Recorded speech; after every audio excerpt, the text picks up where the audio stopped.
last week alone, you've been accused of grabbing a journalist's thigh, you've been accused of sleeping with a businesswoman you were dealing with as Mayor of London, you've been accused of shouting down female MPs. Should women trust you?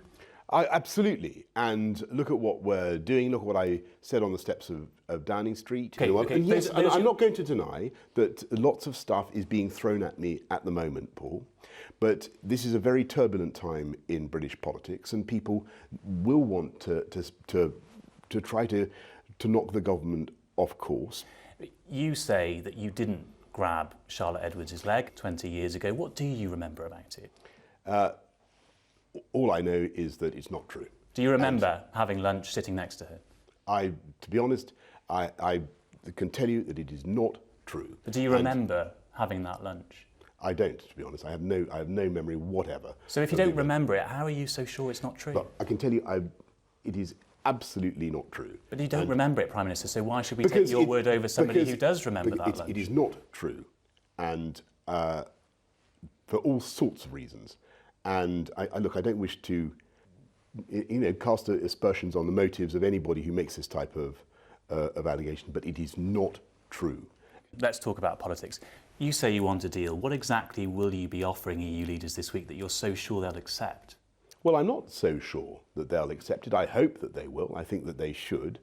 I think it's a very good offer. There have been leaks today in the newspapers, though, Prime Minister. I mean, talks of custom checkpoints. Is any of that true? Well, no, that's inaccurate. And insofar as the leaks refer to new infrastructure anywhere, that's not what is envisaged. You're not suggesting any physical checks as part of this new deal? I think what you have to recognise is that if the UK is to come out of the customs union, as it must, then the whole of the UK has got to come out. And in those circumstances, the EU itself insists on there being some checks. Now, what we're saying is that those checks don't need to take place at the border. They don't need to necessitate, they don't need to involve new infrastructure, but you must, I think where this is where the rubber hits the road, you must have checks and of some kind. There are ways of managing it that don't involve physical infrastructure and aren't laborious. I've seen you out and about. I've been with you when you've been out and about. You do draw a crowd. Many people come and say, let's get Brexit done, but many people come and they heckle you too. How do you cope with that confrontation? Well, I obviously got to soak it up, and very proud to be Prime Minister at a very fascinating moment for our country. I love every day that I do the job.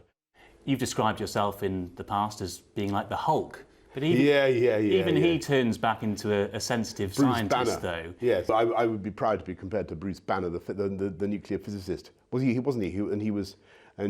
Look, I've been tasked with getting Brexit over the line at a time of national controversy, and there's no way of fudging it. You can't be half in and half out of the EU. You can't be 52% out and 48% in. It just doesn't work. We better leave it there. Thank you very much for your time, Prime Minister. Nice to see you.